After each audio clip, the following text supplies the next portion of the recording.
This is Behind the Climb. I'm Kieran Harris. Every week, I sit down with high performers who faced real obstacles, and we get into the part most people skip. Not the highlight reel, the grind, the doubt, the decisions that actually got them up the mountain. I run a scaling business as a founder and CEO, so I know the climb firsthand, and I want to help you make yours. We unpack grit, determination, and mindset, and we pull out the practical lessons that you can apply to your own business, your leadership, and your daily life. No fluff, just an honest story behind the climb. Today on Behind the Climb, you join me with Peter Waddell in his lovely manor house here in the south coast of England. Today, Peter and I talked about many things, from building his business from the ground up, growing up in care, being homeless, through to building one of the biggest car empires in the UK, right through to going for his exit with private equity, which led to a 2-year legal battle, defamation of character, and countless hours of stress. Peter goes into the grit he had, the determination he had, and the real reason why he fights day in, day out. Join me now on Behind the Climb. Well, Peter, thank you so much for inviting us into your home. It's absolutely stunning, although I'm looking forward to seeing the resin driveway because we came in through the wrong entrance. We came in through the staff entrance. Yes. Probably rather fitting with all these cameras and so on. Peter, obviously, there's a pressing matter at the moment, isn't there, that you've had a battle on your hands. Before we get into that, I'd love to share with everybody watching this how you go from humble beginnings to sitting in a house that was once Winston Churchill's residence, was it? Yes. Well, he used to come here. It was in Exchequer's house. So he used to have his lunch here. Nice. With his famous cigar and his bottle of champagne, because he was into champagne, wasn't he? So that was the story of the house. It was where they abolished slavery. So William Pitt and Wilberforce, and they sat under the tree at the end of our house, and they abolished slavery. So it's got a bit of a history. And our big one of the biggest legal battles. Yes, it's quite a funny story, because my son said to me, my son's a young fella, I'm so proud of him, and when we bought the house many years ago, he said, "Dad, I'm reading like Wikipedia. See, this house is Winston Churchill, it's this, it's that." He says, "You've killed history." So what do you mean, son? He said, "No, it's owned by an old dumb car dealer." And I said, "Thank you, son, thank you very much for that lovely piece of information." So yes, that's the history of the house, and that's what my son now says of kids there who'd have them. Owned by a dumb car dealer.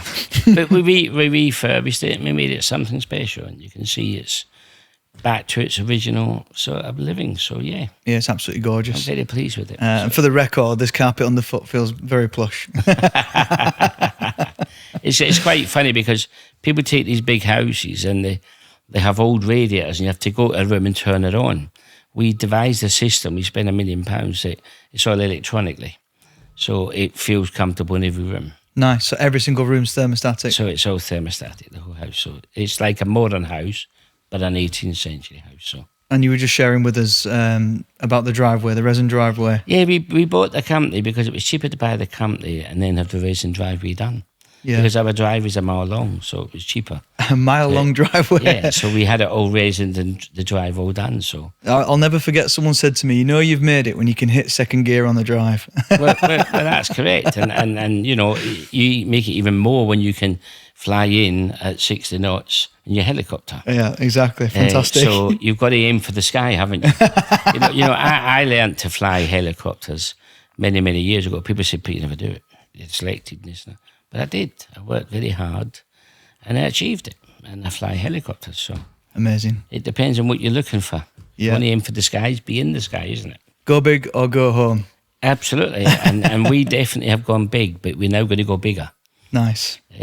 So why does that not surprise me in the slightest? There's still a bit of an old life in this old dog yet. He might be 60, but as my son says to me the other day at the party, we had a massive big party on Friday night. We had a load of staff turn up, although I meant to be this horrible man. In fact, one of them was the girl that was meant to have said what I said. And she put her arms around me. She says, "I know what they've done. It's horrible, but, you've won. The judge has found that Lawrence Vaughan and Reza Farhad breached their duties as directors. The MD is not in, which means I now take back control of the board. Once the step out right is done, which is imminent, we will then take back control. PWH Holdings will take back control of the business, and Freshstream would then have to sit in the corner. Nice. So we can talk about that later as we go through my journey. It's been the last couple of years a very colourful journey. Yeah, I was just enjoying looking at the photo of your first dealership, and I was reading your story. I believe you moved from Glasgow. Yeah, so I was in a children's home all my life. My mother, tried to beat me up, and you can see I've got scars everywhere, and my head was thinking. So my mother, I've never spoken to my mother since, and I was brought up in a children's home in Quarriers Homes in Ayrshire, and it was a home for mentally disturbed children, and obviously from what had happened in my family, abuse and things. Yeah, I'm sorry to. And I was brought up there, and we left there at 16, and the government do their best, and everyone does their best, but years and years ago, when you were 16, you were then classed as an adult. They put you in a bed and breakfast, and they leave you. Which, where the system fails, it's now been changed. It's now 21. So the government now has a right to look after that person until they're 21. That's what's happened now. So it's a great achievement being done there. So I ended up in the street, and I ended up begging for food in Buchanan bus station number 6. And one day I felt so cold, I got in the back of the bus, the Nationwide bus, so I'm very pleased with Nationwide Company, who helped me build my business. And we ended up in London, and we walked about for miles and miles and miles, and there was a company, a taxi company, and said, if you're looking to be a driver, we'll teach you to become a minicab driver. And we started minicabbing, and that's how we grew the business, and we started selling cars from there. As you see the picture of Tenham, we had about 10 cars, and we built a company, and I looked then, they brought out the digital dashboard, and I'd looked out, it said, basically, we can sell you a flash car that's done 100,000 miles for the same money as a Mondeo or a Sierra. And nobody was buying any cars over 50,000 miles. 50,000 miles, oh my God, it's an old car. Wasn't the technology had grown. You could have a car, had a BMW done 600,000 miles. So we took the cars of selling them little 3 Series and 5 Series BMWs for the same price as a Sierra. And it was called Lots of Flash for no cash. and we built that business. And we had a hairdresser above, which my ex-wife used to run, and we called that for your hair to look nice at an affordable price. Nice. And that was how we started to grow the business. We grew the business with 10 cars, with the hairdressers upstairs. I remember I used to get my Bentley, go and pick the old ladies up to get their £10 wrenches. And we built a business in the village for that. Did you just save up the money you were earning from cabbing? Absolutely. So what we done was, we were quite clever. In the end, I used to minicab at night time, clean the cars through the night, use them for work, and then sell them during the day. Nice. And we built that business. I used to go to the petrol station with tea cup. I used to buy the man a McDonald's in the old petrol station. He'd give me a lead through his window from his little turntable, and I would hoover them and wash them and clean them and polish a profit into them. Nice. And that was how we used to build our business. And we used to go on a Monday morning, the auto trader used to come round, used to have a Polaroid camera, used to take the picture. It was instant at the time. It used to come out the bottom of the camera. And that was my picture for the auto trader. And then we would wait till the Friday, sell them, and that's how we built it. Nice. And I'll never forget the day my wife said to me, "You've got no money, we've sold, we bought all these cars." And I said, "Oh no, don't worry about that. We've got some soup and pea soup, and we mix it all together, we make some soup up, and we'll have some bread until we sell one of these cars." And I remember we sold all the cars on the Friday, and we hadn't eaten, so I took the money and I went down to McDonald's. And I went down to McDonald's and I found a Cavalier, a green Cavalier, and I ended up buying the Cavalier from the fella in the McDonald's, getting me Big Mac and going back with a car. With a new car. And that was the story of an old green Cavalier in Catford. So my wife at the time was quite pleased. We had a McDonald's with a car outside to go and buy some more. Nice. So it's all about entrepreneurism, taking a situation and building it to the best it can be built. Yeah, you didn't accept it for what it was. You were resilient. And Yes, I can you see it build a bit of already. resilience. And you were thinking, how can I make this situation work to my Absolutely. advantage? So we started in Tennant with a little tie site, and then we moved into Bapchild, and that's why the accounts of the company is Bapchild Motoring World. Okay, because we moved to Bapchild and we had 100 BMWs and we built that business. And then I had a Lamborghini Murcielago, which big orange thing when it come out at the time, and I was driving down 7 Mile Lane from Parrotwood, BCA, and it broke down. It was only a year old, and it broke down outside London Road in Westmoreland, and there was a sign up for sale from Alan Pugh's Commercials for sale. And I walked in to get a kettle of water. I said, I see these yards up for sale. He says, yeah. I said, I'll buy this. I said, what? I said, I'll buy that. So we ended up having a deal there and then. While the RAC was fixing me Murcielago, I was having a deal with Alan Pugh and bought the site. Nice. And it was called The Strip at the time because it was one big strip. And I remember getting my general manager, a man called Alan Perks, who's worked for me for about 35 years. And although I'm meant to be this horrible man, but he's worked for me for 35 years. And he came and I said, boss, we'll never feel this. I says, think big. He said, well, what are we going to call it? He said, we can't call it Bapchild. He said, because we're in Mason. I said, big. Big? I said, big. B-I-G. B-I-G. I said, yeah. He says, we're going to become the biggest independent garage. Nice. And we did it. We achieved it. So right from the beginning, my vision, big. Big enough to cope, small enough to care. And that was the company motto. From that one day. That's why we grew the business to the successful business it is today. Although Lawrence Vaughan is killing it with Neil Hudson. Only for now. Eh? Only for now. Only for now. Only for now. If the judge sees what he's seen the justice, he will see that basically Peter Waddell's Holdings needs to run this business to save jobs and to save a company. How many staff did you build it to, Pete? Was it? I read it was we over have 500. We have about 1,700 staff. 1,700 staff. And we have probably outside contracts another 1,000. So it's not just about, and what you've got to remember, it's not just the staff that you employ and the contractors and the communities where you bring money into. Everybody that buys a car has to go to the petrol station, has to fill their car up. They probably eat somewhere local.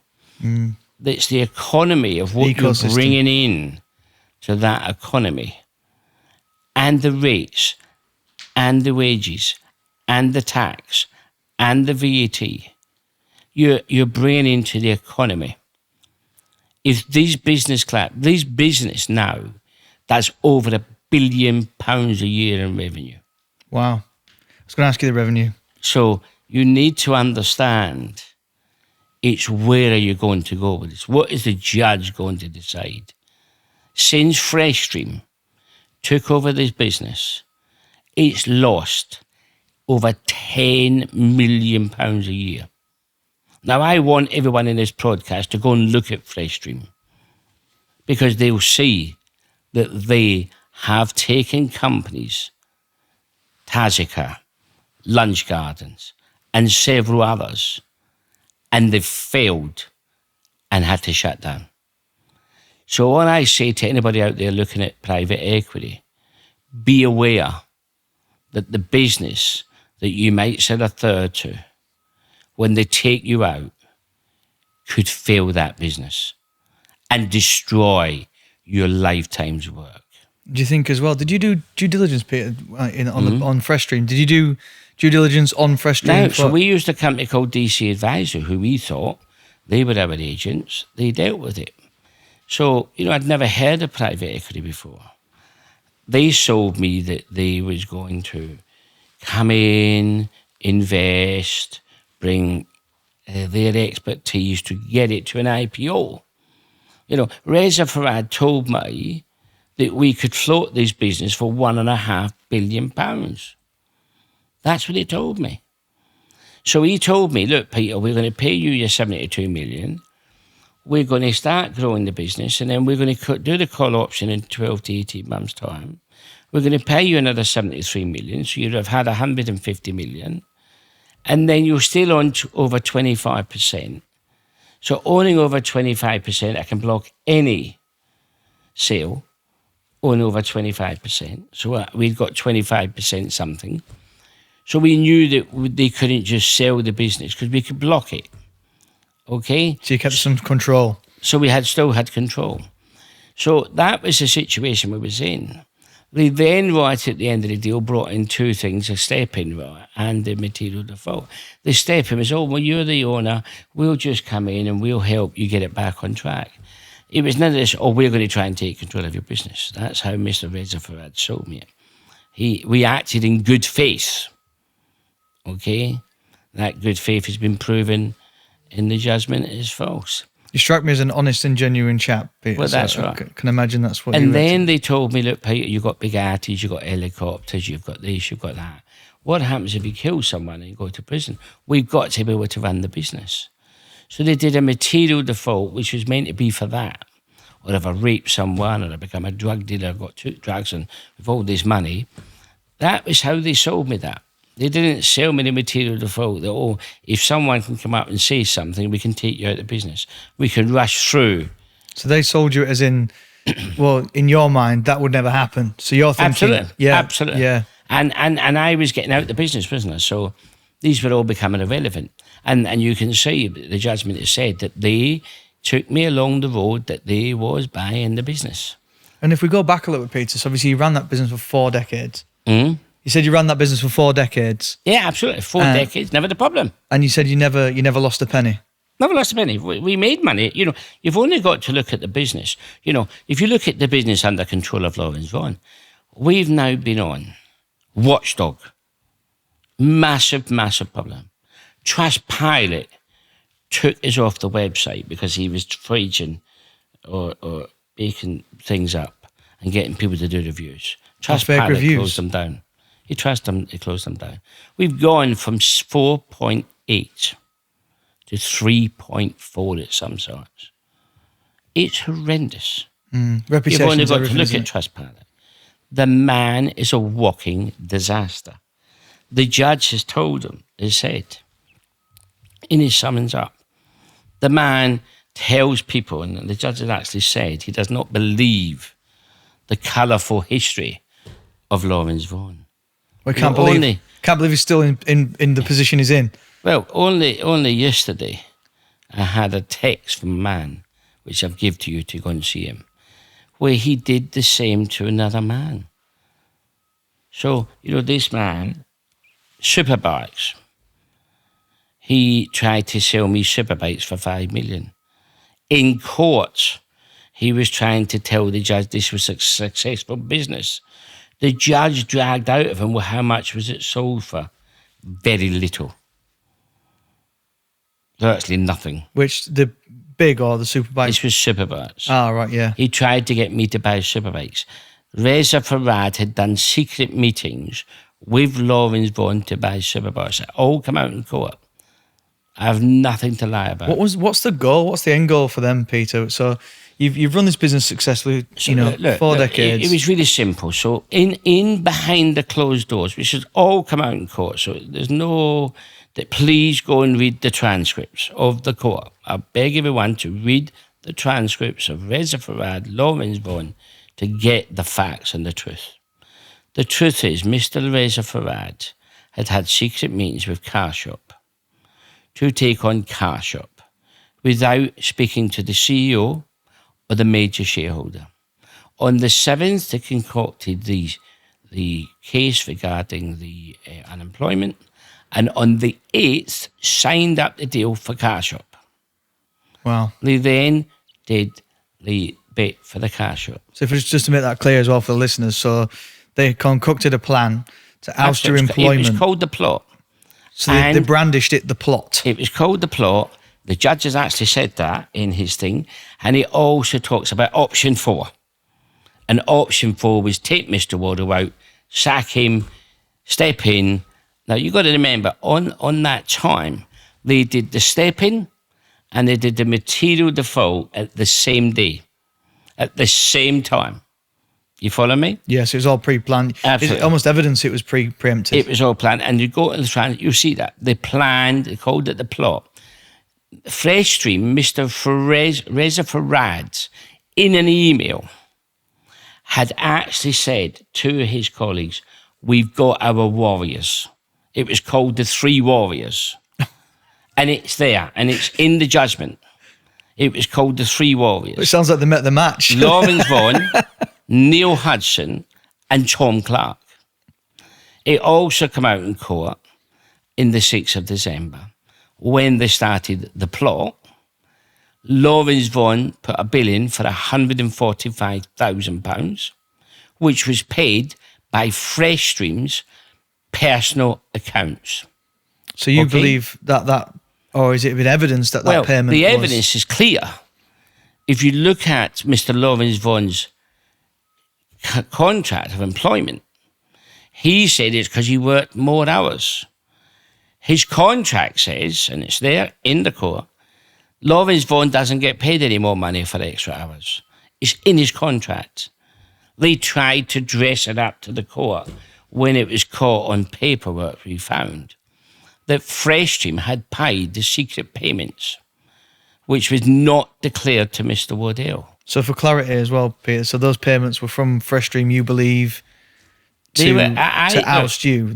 You believe they were making payments to him to do their bidding. They made payments to him, I believe, to get his support. Why would you pay a secret payment of £145,000 without telling the CEO or the major shareholder?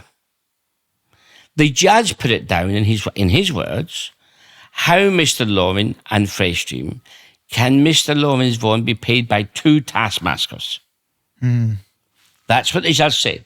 He summons that up. How can you be paid? How can Mr. Waddell be treated fairly if you are in Freshstream's camp and receiving money? Lawrence Vaughan in May, then, once the orchestration had taken place, paid Tom Clark, the second warrior, and Neil Hudson, the third warrior, who sat on the boards when they dismissed me, got payments, bonus payments, called the PW bonus. It came out in court, which didn't come out in court, which they should have done under disclosure, is in March when we was in the courts. Freshstream paid Lawrence Vaughan another £100,000 to attend court. Was this? This is wow. This is wow. Lawrence Vaughan is giving evidence.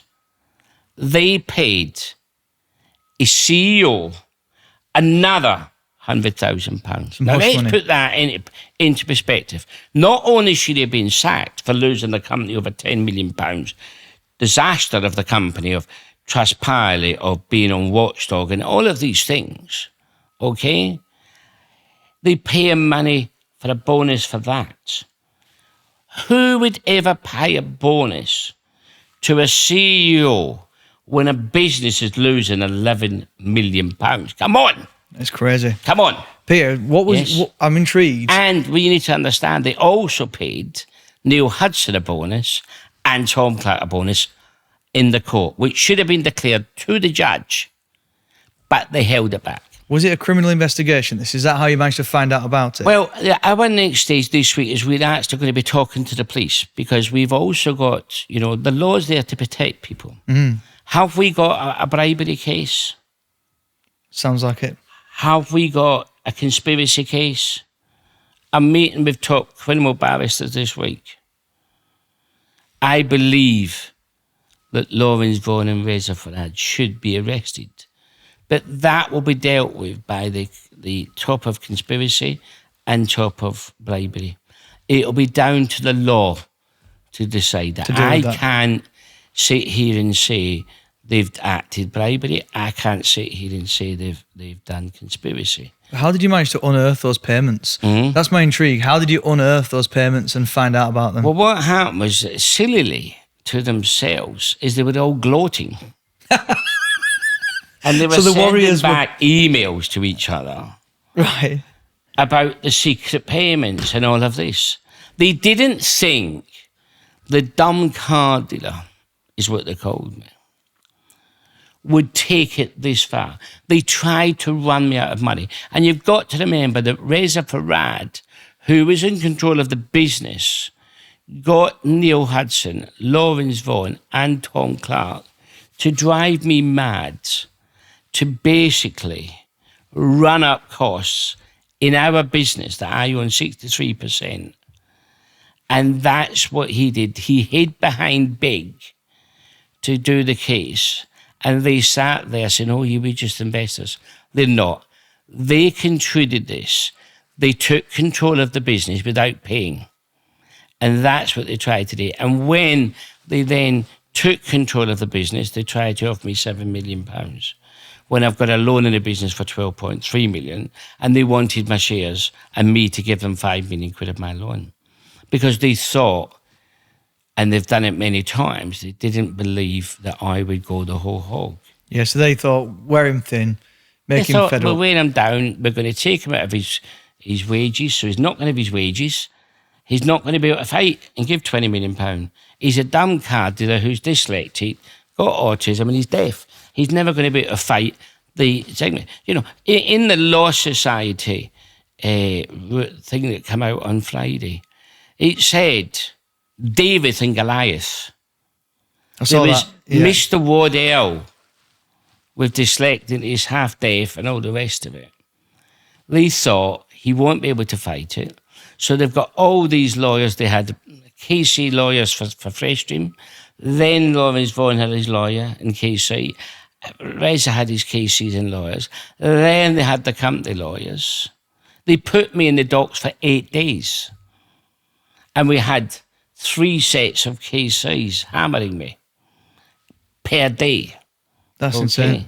And this you mentioned 8 earlier, days, Peter. David and Goliath. But how much did this? I know you mentioned earlier, but this was a 20 million case for you? I personally spent £20 million of my money Just on Wait. legals. just in legal fees. That's without all the other bits of my time and the time and all of this. Yeah, the toll. Realistically, you're probably talking £35 million. Now, what you've got to remember is these private equity companies, they think people will just give in. He won't run the steam. He won't find justice. All the way through, they tried to settle with ridiculous statements. I was in the court for 8 days. The day I came out of court, they tried to bash me and said, oh, you've lost the case.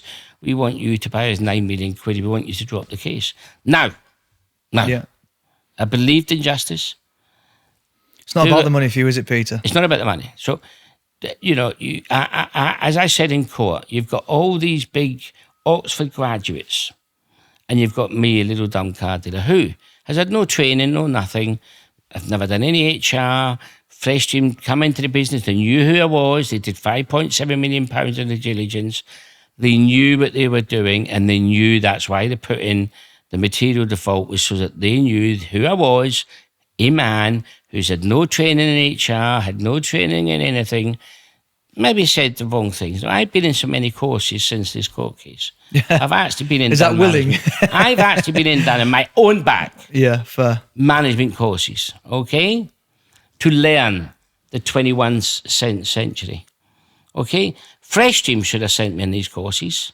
Lawrence Vaughan, who's meant to be this executive experienced chairman, why did he not send me in courses? Why did he not sit me down and say, Pete, you know, we need to send you some courses? They didn't, because they knew they were going to try and do what they did in material default. I mean, in all fairness, Pete, you built it to 1,700 staff. And from what I've seen online, operational efficiency was off the Richter scale. You know, you've got to so look at, perhaps- you've only got to look at LinkedIn to see the customers. You know, on Friday, I had 2,732 posts on LinkedIn telling me, fantastic news, we're going to come back and buy cars from Big. So you've got to look at the magnitude of support we've had. Massive magnitude. It's been all over the press from the Saturday Times all the way through. Well, I've followed you, Peter, for a few years, and So people know I've and they admired you. support. Yeah, yeah. And they tried to tell the judge that Mr. Waddell was ruthless to everyone and no one loved him. Lawrence Vaughan and Neil Hudson and Tom Clark victimised every staff and sacked people who basically spoke to Mr. Waddell. He went through and scared the whole company not to talk to Mr. Waddell. That's insane. So it's sad, and it's very sad what they did. In the run-up then, Peter, you had about a 2-year gap, didn't you, where he was in this battle? And I saw you were sharing, you obviously planting trees in the garden, and you know, how did he occupy your mind? Because it must have been driving you insane. We spent the most time dealing with QE Manuel. You've got to understand that we was fighting 3 sets of lawyers. So they tried to weigh even thinner that way, didn't they? Who tried to weigh us down.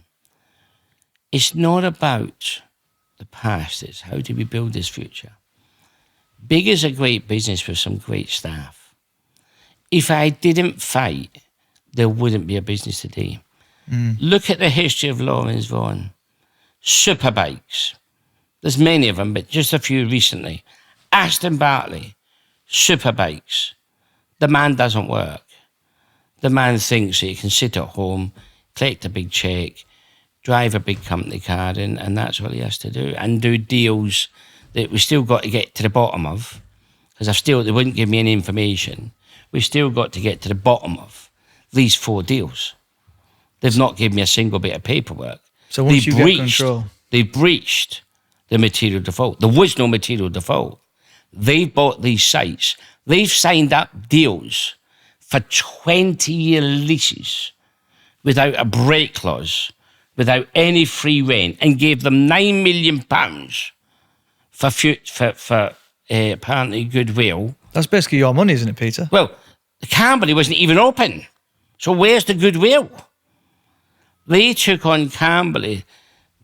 Car shop had mothballed the site. Okay? Lawrence Vaughan signed for it for 20 years with no break clauses. Who in their right mind would sign up a 20-year lease with no break clauses, no free rent, and give £9 million of my money? And has still not, to this day, produced the paperwork.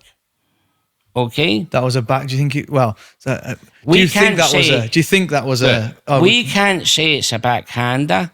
What I can tell you is what Lawrence Vaughan and Neil Hudson have done. We have found out that Neil Hudson has taken cash payments for giving suppliers work. Okay? I have the documents. I can go and get you them now. Stephen Howard, the lawyers, have said that it's legal because Neil Hudson set up a consultancy company, and that basically it's legal for an employee, okay, and it breaches everything in the company employment law, can take a payment secretly from a supplier in his consultancy company, and that's okay. Is that not like the cliche description of bribery? Well, it's something that we're now going, as I said, to take to the police. Now that we've now won our case, the judge said, and I'll read it to you, there is no MB, so now we're only looking at step-in. Step-in will be when the numbers go up, which we now want a full audit on because we believe they've been faked. Once the numbers come down, Freshstream have got to step out as a minority shareholder, and PWHL, the holding company, will need to then step back in, a limited company. And what's next, Peter? What's next for you, buddy? So what will happen is once PWH step in, we will then, we've asked, so as you understand, we've asked for the resignation today, the letter went out on Friday, the sacking of Tom Clark. Just so as you understand, Tom Clark was found by the Law Society to be a liar. This came out in court. If you go and look him up, he had a case with Bon Jovi lawyers, which he didn't declare to us when he come for the job. And the judge says that when he spoke to Barbara Ferguson, he did not declare it. Is Barbara your... Barbara Ferguson is my sister, a lovely woman. judge said that she was an impeccable witness and that he did not declare it when he come for the job. So if he didn't declare coming for the job, he should be instant dismissed. But he took payments from criminals and didn't declare them. And the Law Society found him guilty. Okay? Instant dismissal.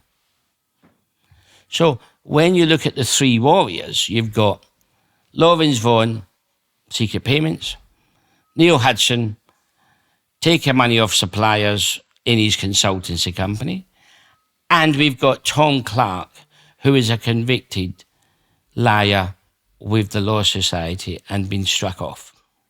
So you've got the three warriors, as you say. The three warriors. And then you've got Mr. Waddell, time and time again, award-winning entrepreneur. Absolutely. Making profits, working well. 1,000,000%. Yeah, I can see why the judge saw right through this. Well, I think the judge saw through with the plot. It's a shame it had to cost you 20 million quid to get there. And, you know, I get the judge has to do the right thing. And when he's got 10 people in the box all saying things, he's got to look at every case individual. I have no problem with this judge whatsoever. He did the correct thing. They were just trying to make noise, weren't they, to filter it down and try and distract. What I will say to you, has the judge been hoodwinked a little bit? I believe so. But I've got to respect the judge. He did a great job. 500 pages of documents, 7 weeks of cross-examining. He wasn't the judge that I thought we were going to get. He was a fair judge. All I can tell you is this. The judge said there was cameras everywhere. Voice activation cameras. Why was it on the 8th of March, Humarada, which had been found, with Tom Clark and James Cartwright, ordered for the cameras to be taken down and destroyed? It would have been so easy to play that camera voice in the court.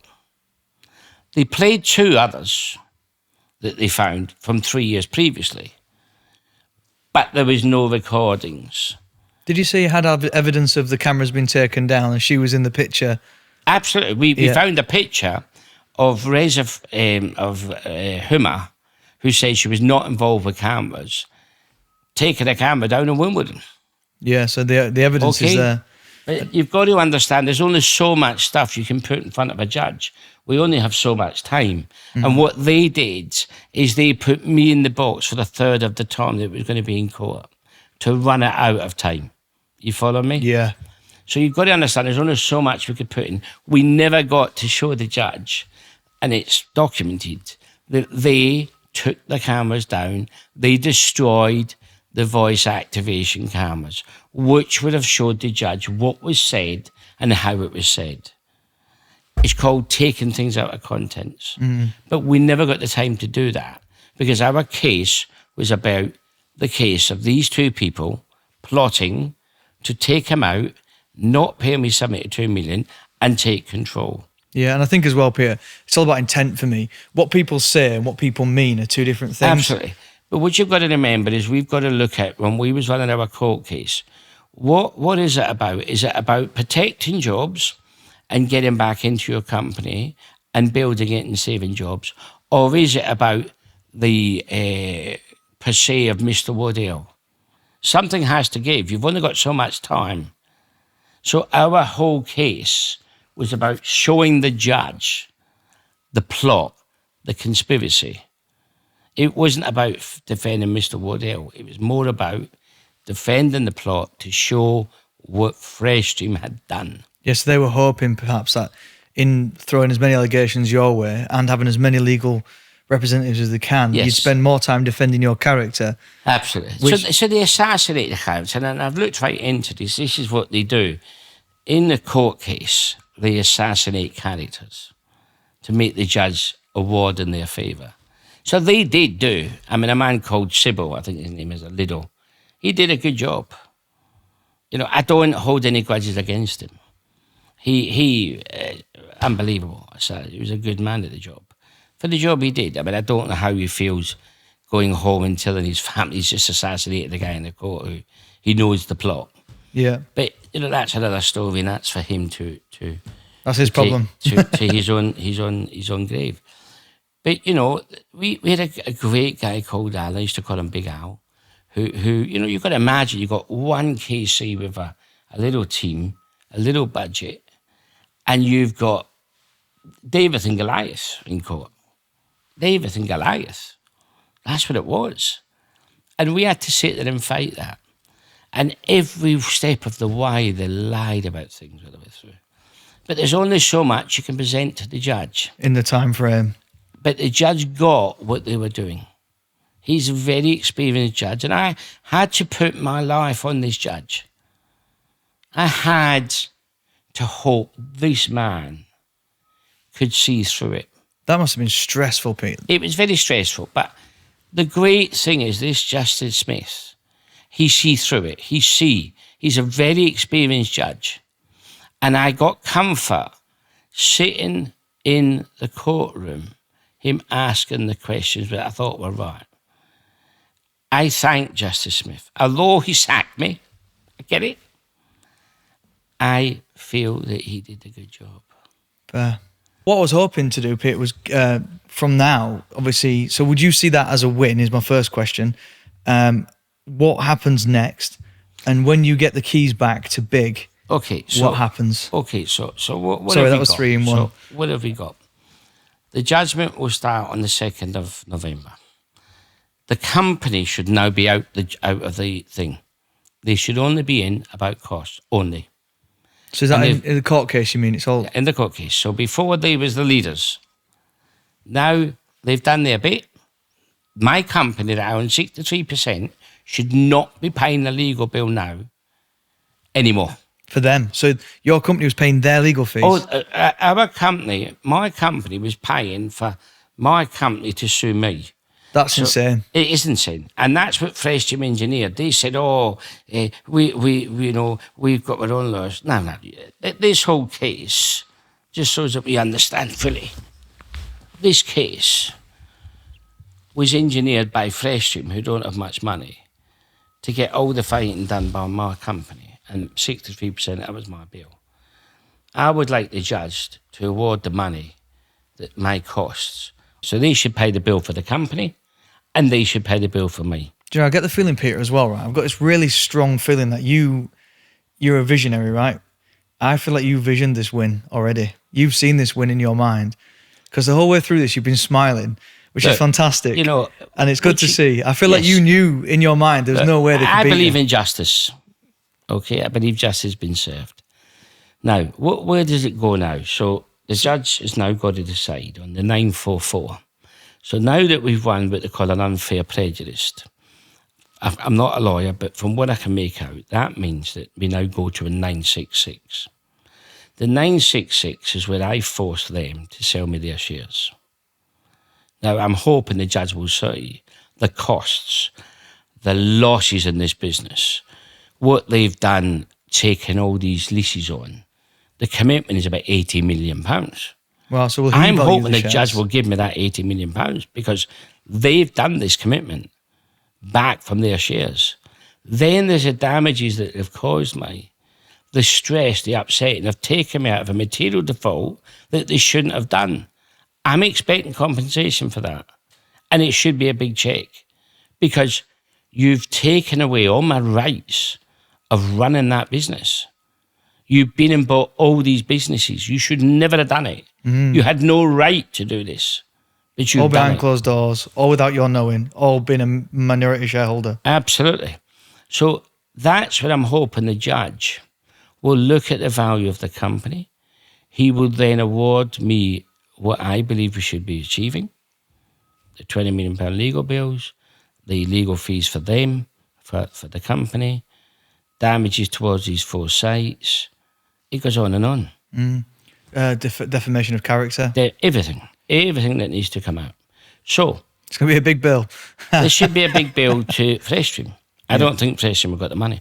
But the most important thing when I say about Freshstream not having money was what came out in the court was that Reza Farad, so they did the £73 million in 2 payments. What came out in court is that Reza Farad had told Optimum Trust he'd got a hold of Nick Lanthorn and primed up Nick Lanthorn. It's in the documents. Optimum Trust, anybody that's got shares in Optimum Trust, a pension fund, go and look at the transcript.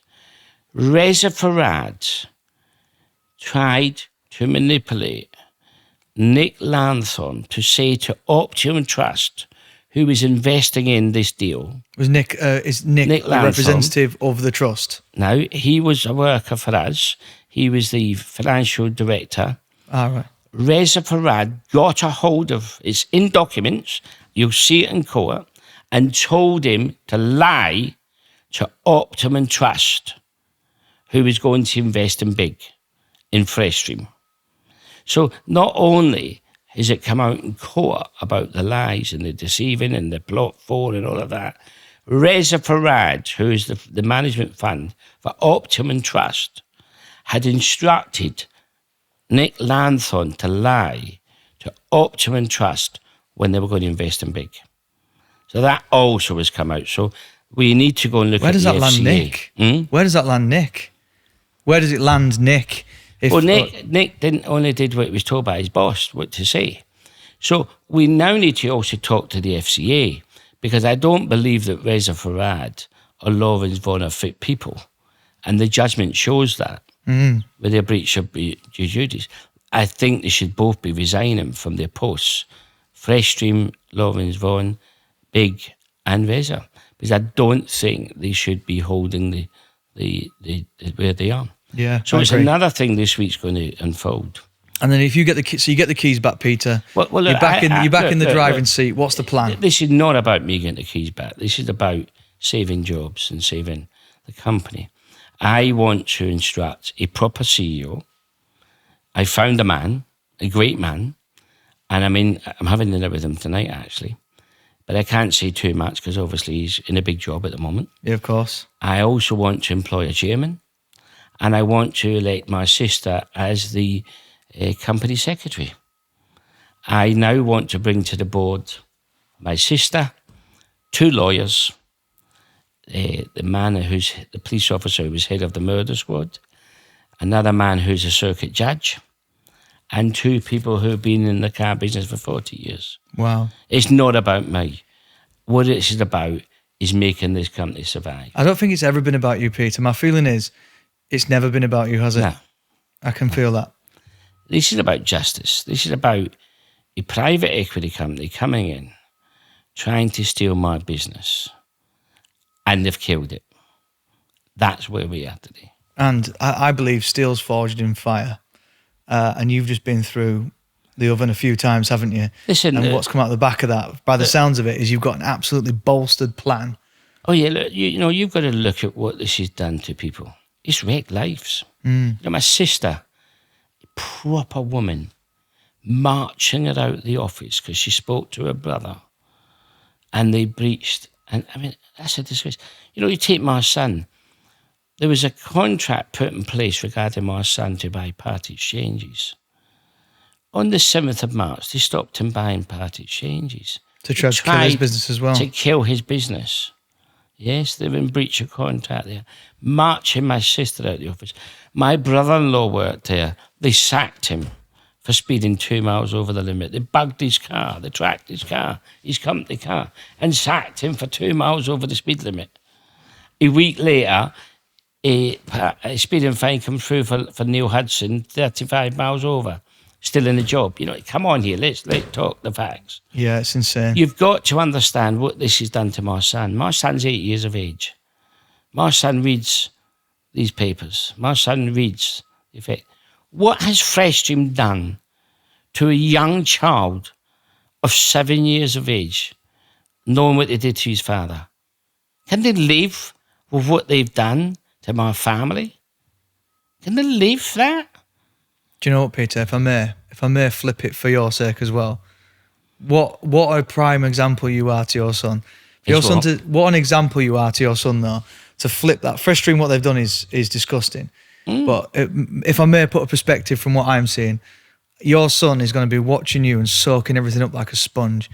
And although he's seen people try and attack his dad's character, his dad's livelihood, his dad's family, what he's seen is his dad say, I'm not having this.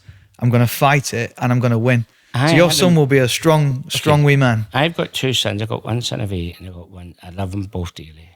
I'm so proud of him.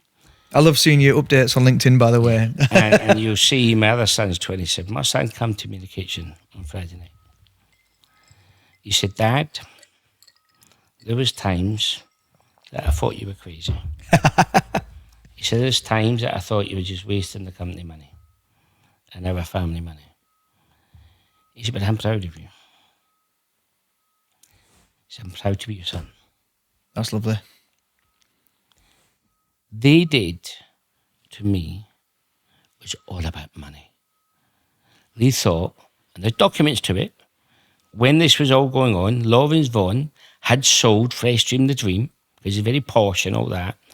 Lawrence Vaughan had sold the Dream, okay, to Freshstream. I can show you the documents. It's plot 4.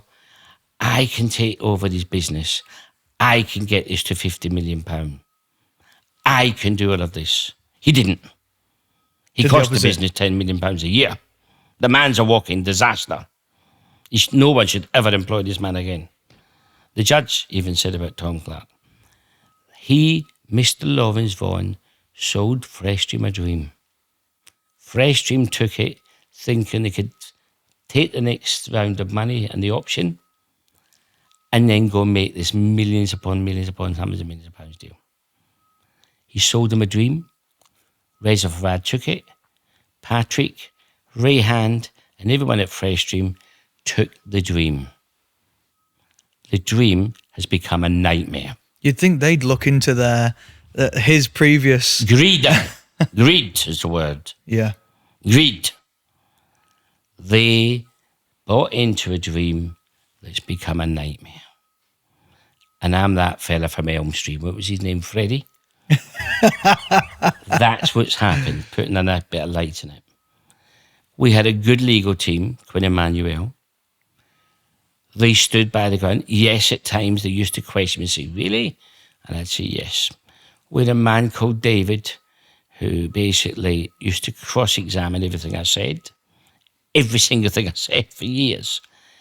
Before the trial, he gave me a cuddle and he said, Peter, I cross-examined you for years, but you've told the truth. And this isn't about me, my friend. This is about trying to protect jobs, because it would have failed by now. I made them. You know, I write, just to give an example, I write to the people that sit in the board, okay, and to the fundraiser of Freshstream. 9 times I wrote to them to tell them what they're doing wrong. 9 times they have not replied. They replied the week before the court and said I was a bully. Yep, from their letters. So I will no longer write letters. It will be all done by the 7 people on the board, the lawyers, the judges, and people like that are sitting on my board. So they can't now say I bullied them. They promised me that in March this year, if the figures were not good, they would sack Lawrence Vaughan, Neil Hudson and Tom Clark. March has passed. We're now into July and they've still not sacked them. What does that say? Yeah. Is it they've got some things in the cupboard against Freshstream that they don't want to pull out? I don't know. I guess time will tell. Time will tell. I've got a funny feeling that will come out eventually. There's one thing I can say to you is this. We can't change the past, but we can change the future. And this is about saving the future. You know, you've got to look at this. We employ all these people, but it's not just the people. It's their wives and their husbands and their families. We provide jobs that pays their rent, their mortgages, and gives them a lifestyle. So it's not about one man, Mr. Waddell. This is about the 1,500 staff and their families and their futures that we have been fighting for. Because this man, Lawrence Vaughan's a walking disaster. Would you say, Peter, as well, that to get as successful as you are, you've got to be about that mission? So I get the feeling you're so successful in your own right, not because of what you wanted from life. I feel like this beautiful home and the life you live is just a byproduct of your outright concern for everybody else and what you're building and your vision. if you look at it like this, my wife said to me one day, she said, Peter, I'm going to go and get a cleaner's job. What? She said, we've got no money coming in. I said, babes, I said, I bought a lot of property because no one knows who owns the property. And we have millions of pounds a year coming in rents. It was all about we hid the wealth. We're not them people. Yes, we have a beautiful house, but we're ordinary people. I go to the local cafe, have my £12.30 breakfast. Yeah. It's not about me. It's not about show off. It's not about anything. I'm a very humble man. It's about the future of these staff. I would have sold everything and I would have moved into a flat with my son. And we had that conversation. And I said to my son, it doesn't matter how big a house we live in. It doesn't matter how small a house we live in. It's the love in that house. It's the love that we have together. That is more important to me than any money you can give. I didn't have the love in my life. You know, my son said to me one day, you're a bad father. I said, Jack, I never had a father to teach me. Yeah. You're learning on the job. I didn't have that. So I can only do it as a business adventure. I worked very hard to make sure you never lived in the street as a beggar. That's why I bought your house, his son. And he looked at me and he said to me, Dad, you're right. I get it now. He said, you wasn't in the pub. You worked. He says, and you worked for that. And I was watching a thing last night on TikTok come up. And there's a woman on there and she said, the man who doesn't throw away his shoes, drives an old car, isn't about him. And he's not a bad man. Because if you look at his family, they live in a nice house. They have nice clothes. And then they have nice things. That's not a bad man. That's a man that cares about his family. Mm. And I sent it to my future wife. And she wrote back, she went, I know that man. And we went through selling my helicopter and my boat and my Bugatti and all the things. It reminded me of Chitty Chitty Bang Bang, believe it or not. Where the guy comes in and takes the piece from the fireplace. Yeah. You know, and builds Chitty Chitty Bang Bang to give his family the best car in the world. I sold my assets of what my personal things were. We still kept our house. And to be honest with you, my wife doesn't want to live in England now because of what they've done. She wants to move to Spain. In fact, they've gone back to Spain. But it reminded me we selling assets that was not part of the family. Yeah, it's not as important as family. So we had to keep the family together. I had to try and keep the family, you know, not in this big war and in this big legal case. And I still had to have the family holidays. I still had to put the face of strongness. And I had to show a face to the family. But many a time I sat with my hands on my head. You know, I don't think Stephen Howe would acted properly as lawyers. And it's something that I'm going to look into. That's another thing I'm going to look into over the years. But, you know, I still had to be the tower of strength to people, to friendships, to everything. Things that are getting flung at me. You know, they sent me a letter one day. I'll give you an example. Mr. Waddell, you're flying your helicopter less than 1,000 feet. We flew a helicopter at 1,200 feet. They wrote 17 letters about a helicopter. Me flying over in my helicopter. You fly in that way to go into Rochester Airport from Gillingham. When you're down Margate, seeing someone, that's your flight path, isn't it? You're coming from Margate, you're coming along the front, you're getting to Gillingham, you're heading into Rochester Airport. Yeah, you're at 1,000 feet because it's all radared. Tom Clark's writing letters just trying to abuse me. They've taken my number plates. They've had to give me 4 back. They tried to steal my number plates. I mean, it goes on. Coercion. But I had to stand tall. I still had to cuddle my son. Sometimes I didn't feel the man. But I had to emotionally address all of these things. And I just hope No money will ever replace the time of my life that it's taken. No money will ever replace the damage it did to my son. Okay? But I just hope the judge sees it and awards a big amount of money that we can put into the business and try and build that business strong again. So that's what I would do with that money, is put it back into the business to build the future for the staff. Okay? But there's no money can ever address that. And that's what people need to understand. This wasn't about money. This was about justice and private equity not stealing a man's business. And I will go and crusade to FCA and several other companies. They should be now jumping all over the FCA, over these private equity companies. I agree. And that's what we need to look at. We need to expose these private equity companies.